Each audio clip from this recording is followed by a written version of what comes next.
Welcome to the Kindness Is podcast, where we take a deep dive into the true meaning of kindness. I'm your host, Kaitlin Johnstone, the co-founder of Kind Cotton. Let's dive in.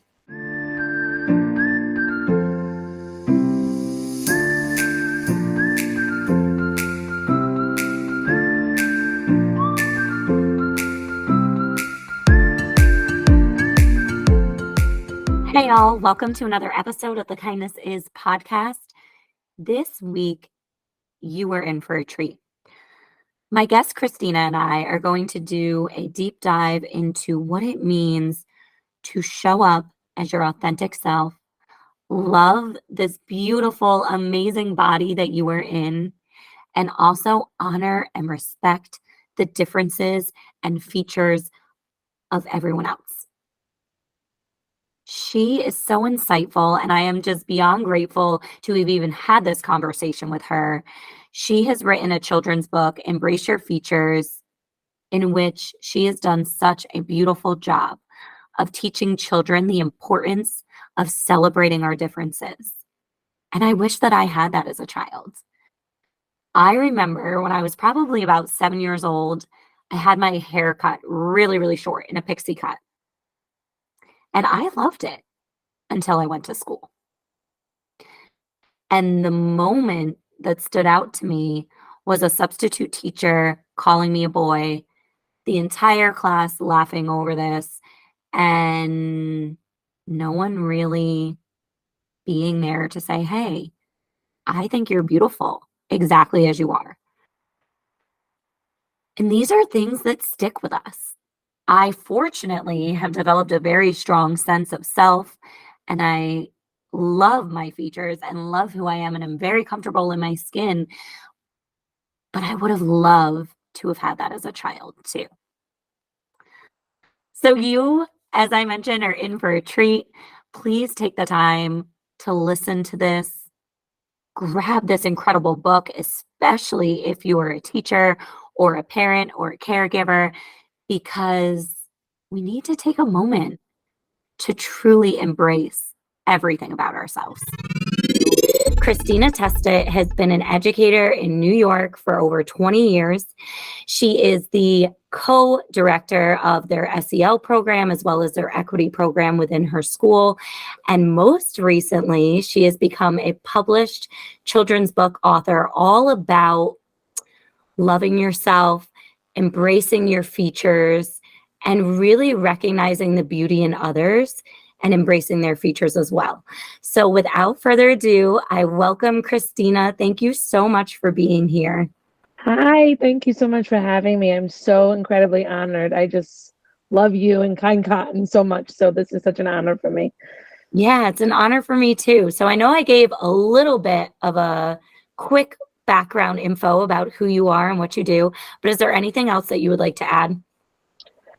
I mean, as far as I'm also a mom, I would like to add that. Important. Yeah, I'm a mom to a teen and a preteen, and so I come with lots of different perspectives, mom, teacher, human being. Yeah, Yeah. absolutely. And now writer. Yeah. Yes, you need to give yourself props for that. Her book is absolutely beautiful, and we're going to be talking about that a lot, as well as her inspiration behind it. But the reason why I wanted to have you on so badly is because Christina actually wrote me an email, what would you say, almost a year ago now, probably, just about pretty much your life mission. Not just this book, but your life mission, it seems like to me, is really talking to people about body image and about embracing who they are, not only on the outside, but on the inside. So I want to hear a little bit about why that is so important to you.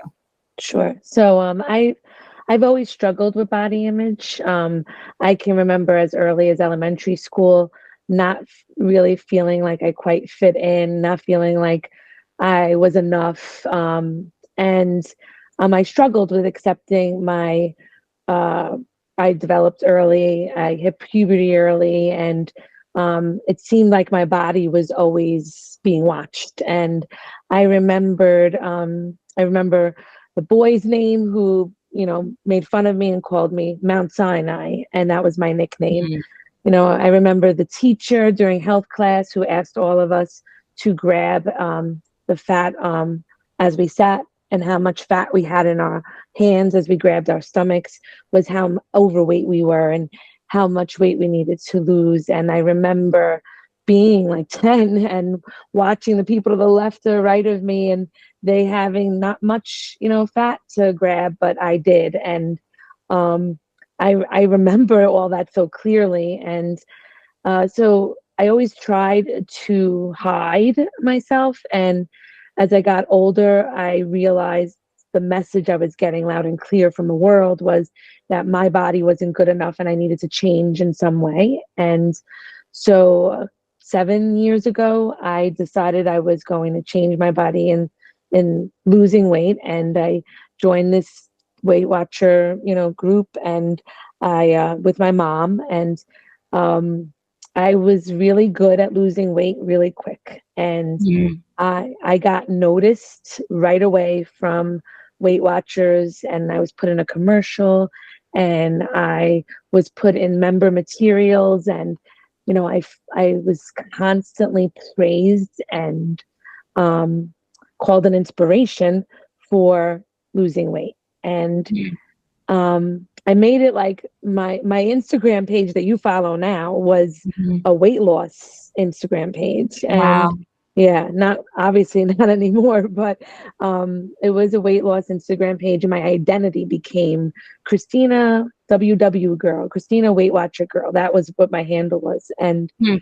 um I was obsessed with transformation side by sides, and I did Transformation Tuesday and Face to Face Friday like it was my job. And um, I was just constantly told how better I looked from my before picture. And I started to engage in a lot of disordered food behaviors, and I was obsessed with staying small Mm. because I was getting the message that the smaller version of me was the better version of me. And I finally felt like enough. And it was around 2020 where just my mindset started to shift about um, a lot of things, and diet culture and weight loss, and what I was specifically going through was one of the things that my mindset started to shift on.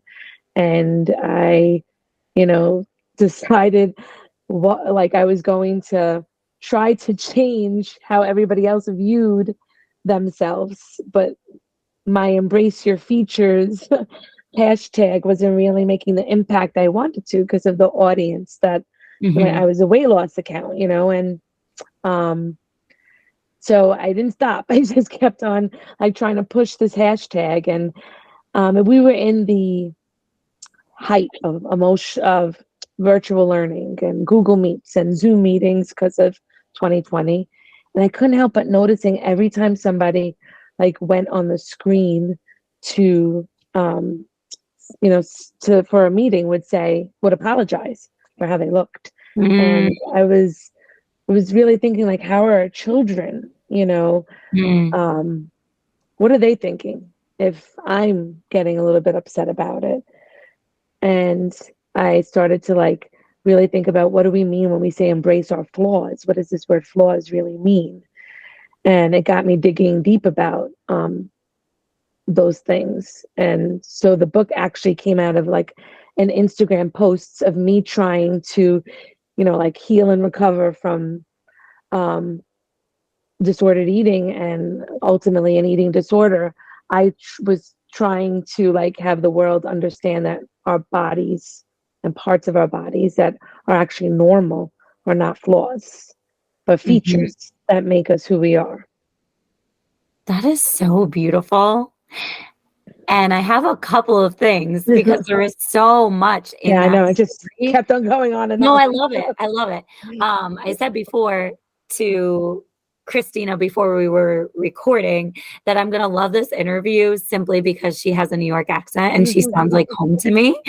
But also a big part of like coming from New York for me is people who can talk, right? Yeah. Like we're really good talkers.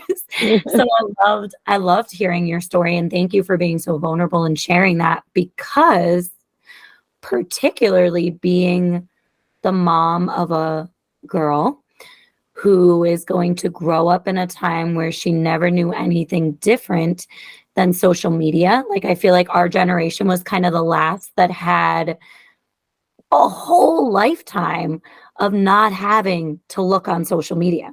Yes, we had television. Yes, we had magazines. Yes, we had all these beauty standards, but we could kind of escape from it if we wanted to, right? So just hearing you talk about this in such a beautiful light, where it is embracing who we are, right? It's not flaws. I told myself many, many years ago, I had a friend say to me, because I used to get nonsense over my birthmark by my nose. And when I was probably about 15, when someone said something to me about it, one of my friends, to this day, I have a letter that he wrote me telling me that my birthmark was imperfectly perfect. And when I read your book, I was like, oh my goodness, like, this is what it's all about. The things that we may nitpick at, or the things that other people may say to us, really are just our features Hmm. that we should embrace and love, because they make us who we are, Right. right? All of those Right. bits and pieces.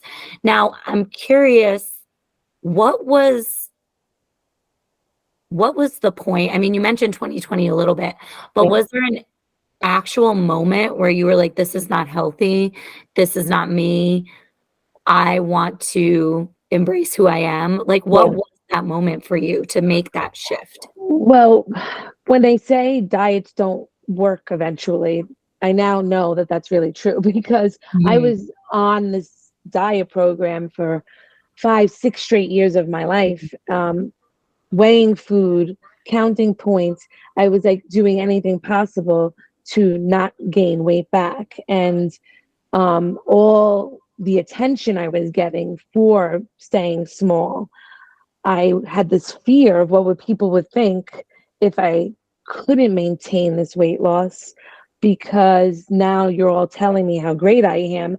Am I Mhm. not going to be great any longer? And so um, I um, I realized when I could not keep losing weight. It wasn't working, even as restrictive as I was being. And I entered perimenopause early for my age. I got a thyroid problem. And so anything I tried to do, I wasn't losing the weight or keeping the weight off. I was gaining weight. Mhm. And when there's like in these Weight Watcher meetings, at certain points, they'll say in the first of the month, when lifetime members who are holding off their weight loss come in to get weighed. As you sit in the meeting, they say, raise your hand if you're sitting in these seats for free because you're a lifetime member. And everybody who could do that would raise their hand. And I always was able to raise my hand. And I Mhm. wasn't able to raise my hand anymore. And the shame that I felt for not being able to raise my hand, and some of the phrases that would be used were like, who's protecting their weight loss? Who's protecting what they work so hard to, I guess, basically do. But I was working hard to a point where I was making myself mentally and Mhm. emotionally not healthy, and Mhm. I felt this shame and I thought, wow, it's like, I don't feel good being here anymore. Like, Mhm. and I used to call it my happy place. And now my knee would shake every time I was there in like stress and anxiety. And the last time I went to a meeting, I tried to make somebody who was feeling bad about not losing 5 pounds to be below her goal weight. And I said, listen, so and so, you're the same. Say her name was Christina, like me. You're the same Christina with the 5 pounds on or the 5 pounds off. People in your life love you no matter what you weigh. And you could hear a pin drop in the meeting. And she got mad and she snapped at me and she was like, but I want to lose this weight. Feel better losing this weight. And I thought, I don't belong. I don't belong here anymore. Like Mhm. I and I never went back. Mm. It took me a year after that to like even delete the app. Like it was a whole process. It was a whole journey. So it's like step by step, you know? Yeah. I'm curious, is there anyone from that life who has, I mean, pardon the pun, but embraced your journey now and follow you and is supportive? Is there anyone from that time who has seen, hey, maybe Christina's onto something? Well, you get a lot of backlash when just like anything, right? Like Mhm, whenever you talk about anything, that like racism, gender identity, any of that stuff, you get a lot of mhm, backlash. And so when I started being vocal about my story and my truth and stepping away from diet culture, you got a lot of people that wanted to tell you that you did Weight Watchers wrong. That's why you're having this problem, and you know you're unhealthy and all whatever it is. And so I didn't tell a lot of people who are close to me, like mhm, from that life. Um, and so it's funny you say this, and I'm tripping over my words because I'm mhm, going to see some of those people because they know that I wrote the book and they mhm, support me in the book. mhm, And they're the same people that sat in those chairs with me, clapping for me when I lost weight. And they want to see me so I could sign their book, which is such a beautiful thing, right? mhm, And mhm, I'm actually worried about what they're going to think about my body when I see them because they were the same people that were clapping for me for mhm. shrinking, and they don't follow me on Instagram, so they don't know all You these don't know. other things. Yeah. Right. So, um, I I don't know of anybody, to be honest, who they might still support me and support my book, but I don't think I'm changing their minds about. Mhm. I think you have to do that all on your own, when you're ready, because 5 years ago, if people were saying this to me, I wouldn't believe them. I would think they were a hater. I would be like, Yeah. oh, they're just jealous or they're just a hater. And Mhm, so I'm sure that's what people think of me now. Like, oh, she just is bitter because she couldn't keep the weight off. But mhm. that's not the point. But I don't blame anybody for thinking that because you gotta go through your own journey, Yeah, everybody has their own season that they're in. absolutely. Yeah, no, I think that's makes a lot of sense. And people are not gonna, as with anything, people are not gonna change until they wanna change, until Right. they recognize that that's what's best for them. And people also find lots of reasonings behind everything, right? Yeah. So that makes a lot of sense. I hope that the visit goes well. And I would say take your own advice, right? Like you're putting this out there for the world, take your own advice in that, which is sometimes the hardest thing as human beings to do, right? I know for Yeah. me, I'm out here No. preaching things all the time. And then I'm like, Kaitlin, if you could only take your own advice, you Yeah. know? No, and that's Um, very true. And I shared this on Instagram, and you might have saw it or not. But after I read this book to my dad, you know, it was a beautiful moment. And the one thing that he said to me after I read it was, "What happened to you? How come you gained all this weight back?"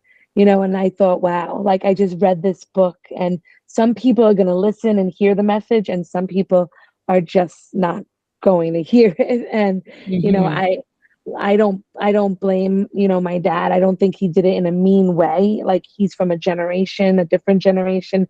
He's elderly. Like he, it is what it is. But I don't know if other people are gonna have the same reaction. Like I'm picturing reading the book and people being Yeah. like, "Well, what happened? Why aren't you in Weight Watchers anymore?" Yeah, yeah. What was your response, if you don't mind me asking, I to your dad? actually I actually put the book back up and I go, "Dad, like I'm trying to embrace my features like the book says." And he Yeah. was like, he was just so happy. Like, I don't know, like, is something wrong with you? Are you sick? Like, I just want to make sure you're okay. And I said, bodies change. And right now my body's changing. bodies change and grow, different parts of life, and you can't stay the same size all the time. And I go, I'm actually happier than I was then, mentally and emotionally. I'm happier now. And he was like, okay, but he was like, you always running around. And I was like, I still run. I still love to run. I still run in races. And, be careful with your knees, because now that you gained weight, you have to be careful with your knees. And I was just like, you know, it, it was sad and upsetting, but I was Mhm. happy with my response. My Yeah. kids were nearby. I don't know if they heard me. My husband heard me, and he said that I handled it really well. And, you know, No, I think that's amazing. And I think it's awesome that you shared with him that you are happier now, because it sounded as though, and from friends who I've spoken to who have been very involved in that diet culture, it can be very toxic yeah, and very shameful. yeah, And to come to this space in which you are living authentically who you are and loving yourself for that is a beautiful thing. So hopefully your dad sees that. yeah. But I want to talk a little bit about, why is your message of your book so important for children? So I would say that your book is very on the realm of social emotional learning, and you do a lot of work in that realm. And I would love to know, I guess it's a two-part question, kind of, why is social emotional learning so important in the classroom or outside of the classroom? Me as a mom, why would it be important for any of the listeners listening who want to focus on stuff like that with their kids? And an extra added piece, why is your book in particular focusing on all of this embracing of your features so important as well for children specifically? Yeah. So social emotional learning is important in school, and in a classroom, because children, like, they come to us like with this little backpack on, not the backpack with their books, but with backpacks of what goes on in their house, what goes Mm, on with their family. You don't know really how they're coming to you in the morning. They could have had a bad night's sleep. They could have witnessed an argument. It could be numerous different things. And if they're coming in upset and mad, or sad, they're not going to be able to learn. And so our job is to teach them, yes, academically, but we have to, like, meet the whole child. And the child mhm. is so much more than just getting them to a certain reading level, or getting them to a certain, benchmark. There's just so many more aspects to them. And I don't think children will learn the best they can if they don't feel loved, if they don't feel like they believe in themselves, if they don't feel happy. And when I started making a bigger effort, putting more purposely, putting social emotional lessons, and making it the culture of my classroom, I saw that they wanted to do more. They wanted to, you know, to try to do things that they never did before, because they were learning that it was okay if they made mistakes. They were learning, that somebody was there cheering them on, and they were learning to believe in themselves. Mm. So I think that we can make them, hit the benchmarks the way we want them to, or just learn the concepts we're teaching them if we provide them with social emotional learning lessons. Yeah, Yeah. 100%. I agree. I mean, that was my whole thing when I was still in the classroom was, well, if I'm not developing these strong relationships with children, and then if they don't trust and love me as an individual, then I'm not going to get them where I need Right, to get them. right, Like, if you're just having them sit down, read and write in right. arithmetic, like, you're not developing community. And I think that's Yeah, what's so important about social emotional learning.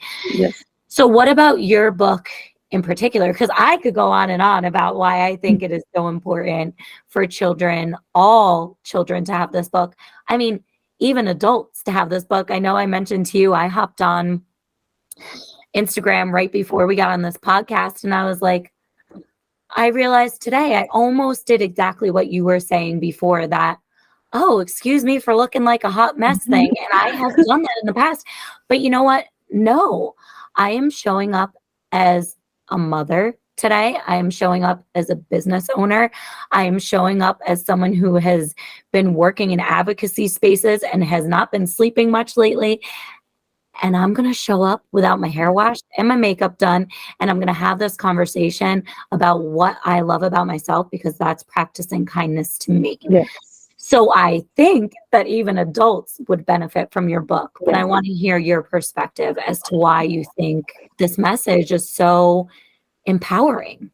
Well, the whole purpose of the book was for it to be a book for everybody. Like, it was meant, my whole goal was for it to be a book that parents and teachers would read to their child, and the adult would get the same message that the children were getting. Um, because of the fact that I had said earlier that I see it all over, everywhere I go, adults always talking negatively about themselves. And I know children are hearing it, and so I wanted this book to be a book for the inner child as well as for the children that are sitting in front of us. So there's a lot of parts of the book that I feel are super important, but yes, it teaches us to accept our features as features and not flaws. But I think even more importantly is that it teaches us that our appearance is not the most important thing about us. Mm-hmm. And in a world of social media, in a world where you're bombarded by messages of this made up beauty, the made up unrealistic beauty standards that we see all the time, I feel like kids need that message, and they're adults. Like, who cares what you look like? That's not what matters. What matters is, how you treat people. Who Mm-hmm. cares how you show up at this podcast? Because what you're doing is an amazing thing, and we're having an amazing conversation, right? Mm-hmm. Um, and I think people need to hear that, and I needed to hear that. Like I said, I think I said before, I came out of my healing and recovery, this book. So I needed this book for my inner child. I needed to hear that my body doesn't matter. The size of it doesn't matter. What matters is how I treat my students, how my children see me, how my friends, see me. That's what matters, like how I make people feel. Yes. Yeah. What would your advice be for adults to stop that negative self-talk? How have you done that? How have you started to heal from this aside from the book? I mean, it's a beautiful affirmation in and of itself. But how would you recommend people try to turn that around and really focus on being kind to themselves? Because we often talk about how we should treat others, right? But I think we neglect that same kindness to ourselves Yeah. sometimes. Yeah. I mean, the biggest thing for me is giving myself grace, like Mm, not being, not judging myself, not being so judgmental towards myself, um, not beating myself up for what I thought was, you know, okay back when I was, on Weight Watchers, realizing that was a different season of my life, and I'm learning and growing like we mhm. all are. We just don't all know everything. We learn and grow if we allow ourselves to. We learn and grow, and figure things out. And so grace has been a very big thing for me. As a people pleaser, I have to give myself grace for not, being able to be perfect, right? Because when nobody's perfect. Um, so that, and I gonna be honest, like therapy. Uh, Mhm. I thought that I would be able to do this by myself, and um, after a year of seeing that I can't do it by myself, that it just wasn't working, I sought help. And um, I think you don't have to be so far in whatever issue you're dealing with. I think therapy is just a very healthy thing everybody can do for themselves, because we have acquired implicit biases that we don't even realize that we acquired, Mhm. and digging deep about these things requires you to really be honest with yourself and Mhm. um, do the reflection. And so my advice is a lot of things. Obviously, give yourself grace, but at the same time, allow yourself to learn and Mhm. listen to a different perspective and reflect. And I read books about anti-fat bias. I listen to podcasts Mhm. now about weight stigma, and um, I'm learning things that I never knew before that are opening my eyes, and realizing that it's not me. I'm not the Mhm. problem.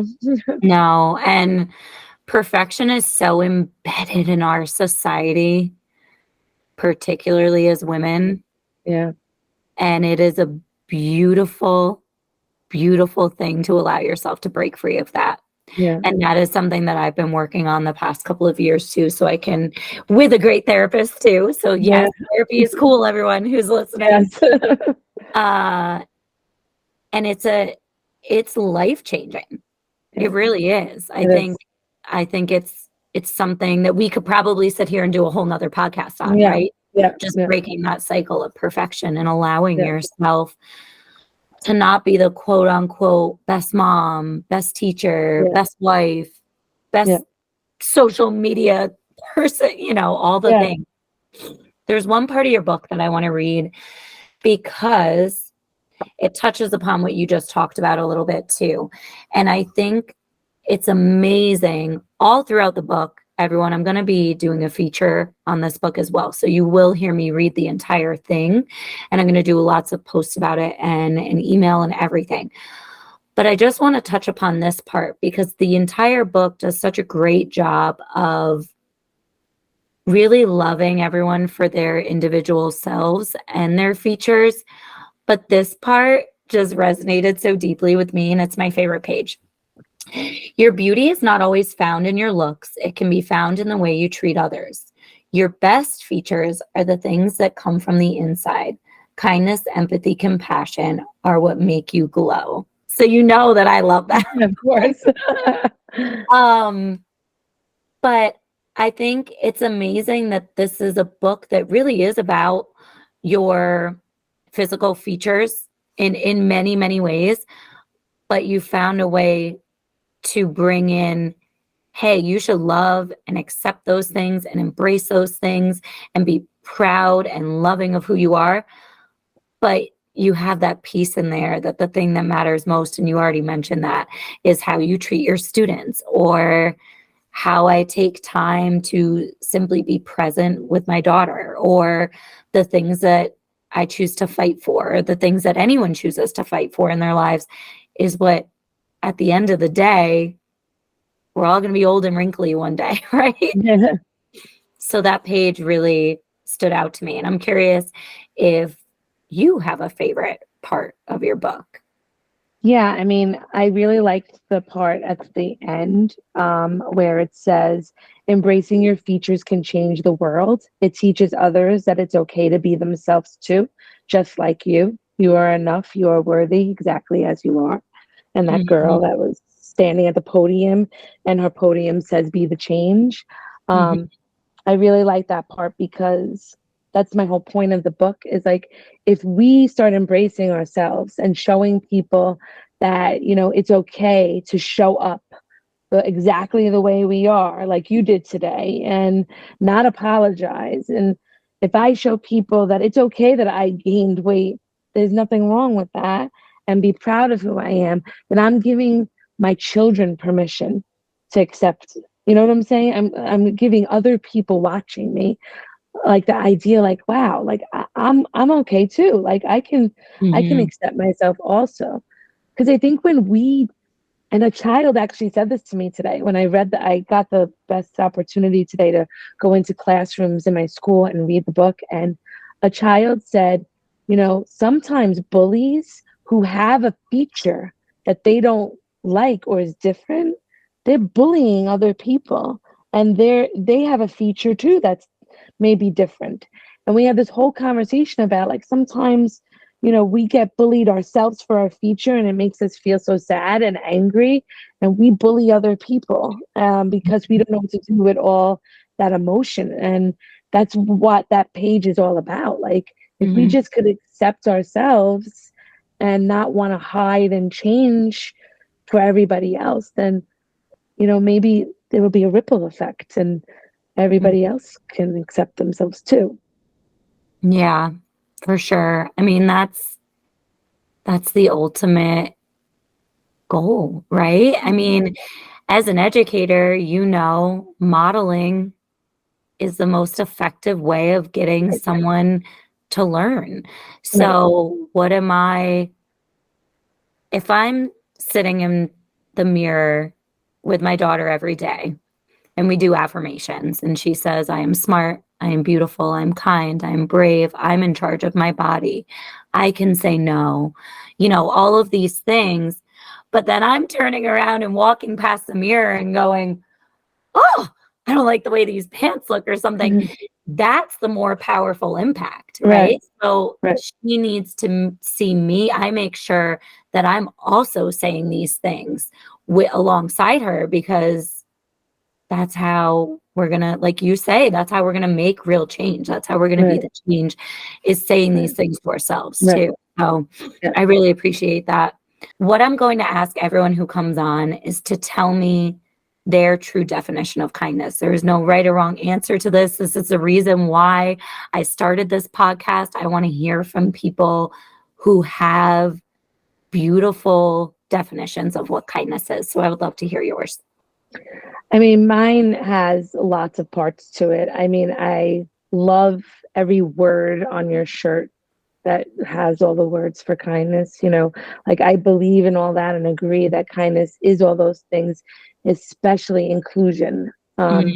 I think kindness is inclusion is my most favorite, definition of being more than just kind, because our world is so judgmental, um, Mhm. and so unaccepting of so many different things and so many different people. And um, I feel that as somebody who is in a larger body, and not to the extent of course, queer people feel it, and BIPOC people feel it, but I can feel that lack of inclusion for Mhm. certain marginalized communities. And Mhm. um, so I would say kindness is being less judgmental of not only others but yourself, Mhm. and giving yourself grace so you can give others that same grace. Mhm. Um, so I mean, I think that's that's one of my biggest definitions of kindness. I love it. Before we go, Christina, can you tell everyone where they can follow you, support you, and where they can get your incredible book, Embrace Your Features? Sure. So I'm on Instagram, and I'm Christina underscore runs the world. And the book, if you Google it, you'll find it in a lot of different places, but the most popular places are Amazon or barnesandnoble.com. Awesome. Thank you Yeah. so much for joining us tonight. I am so grateful again to have this conversation. I think what you're putting out into the world is beautiful and completely exemplifies kindness. Thank you so much for having me. I really appreciate it. I'm so grateful to you and all you do. Thank you. The beautiful thing about doing this podcast is getting to touch base with so many different people about what their true definition of kindness is. So when you step into this week and you listen to this episode, I just want you to all remember to embrace who you are, to love who you are, to show up as you are, and know that that is enough. Because true kindness is embracing yourself and all that that is.